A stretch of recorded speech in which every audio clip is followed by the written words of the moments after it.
2 বা 5 কোটি নয়, 10 কোটিতে যে দলের হয়ে আইপিএল খেলবেন নাহিদ রানা?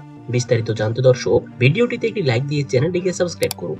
বিশ্ব ক্রিকেটে নিজের গতির জন্য পরিচিতি পাওয়া নাহিদ রানা এবার আইপিএল এ জায়গা পেয়েছেন এবং 10 কোটি রুপিতে তার দলও নির্বাচিত হয়েছে। তার এই সাফল্য দেখে অবাক হয়েছেন বিশ্বের সকল ক্রিকেট প্রেমীরা। কারণ মাত্র 23 বছর বয়সে 151 কিলোমিটার প্রতি ঘন্টা গতিতে বল করে আইপিএল এ জায়গা পাওয়া রীতিমতো আলোচনা ঝড় তুলেছেন তিনি।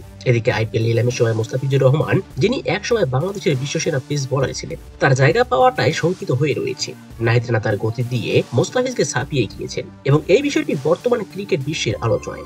মোস্তাফিজুর রহমানের জন্য আইপিএল এর জায়গা পাওয়া কঠিন হলেও নাহিদ রানা তার দুর্দান্ত গতির কারণে নজর কেড়েছেন একাধিক ফ্র্যাঞ্চাইজি। তবে আইপিএল এর দলগুলোর মধ্যে নাহিদ রানাকে বেশি নজরে রেখেছেন সানরাইজার্স হায়দ্রাবাদ মালিক চাইছেন নাহিদ রানার মতো গতিশীল বোলার তার দলের জন্য কার্যকরী হবে। শিরোপা ছুঁতে না পারা হায়দ্রাবাদ মালিক বলেন, নাহিদ রানাকে নিয়েই এবার আইপিএল আমরা প্রথম শিরোপা জয় নিশ্চিত করতে চাই, তাই আমরা নাহিদ রানাকে দলে ফেরাতে যথাসাধ্য চেষ্টা করব। তো দর্শক, আপনিও কি চাচ্ছেন সানরাইজার্স হায়দ্রাবাদের হয়ে আইপিএল খেলুন নাহিদ রানা? অবশ্যই কমেন্ট করে জানিয়ে দিন। এ নিয়ে আপনার মূল্যবান মতামতটি ভিডিওর কমেন্ট বক্সে। ধন্যবাদ।